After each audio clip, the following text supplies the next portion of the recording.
Tightening a tap when space is crazy tight can be a real pain, but you can totally handle it with the right tricks and some patience.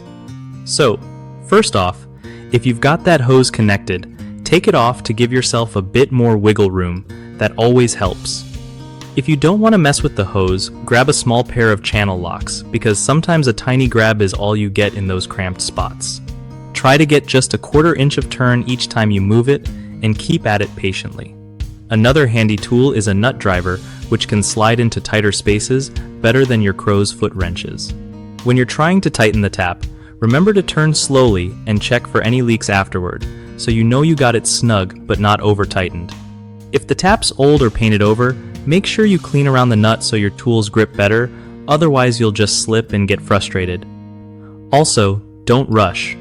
Tightening in small increments is way better than forcing it and breaking something. And hey, if things feel stuck, a little bit of penetrating oil can loosen up rusty parts without mucking up your whole setup.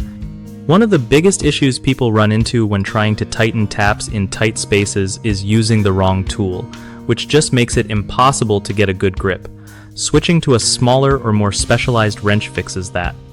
Another common mistake is over-tightening the tap nut, which can crack fittings or strip threads, so just snug it up and test for leaks before calling it done.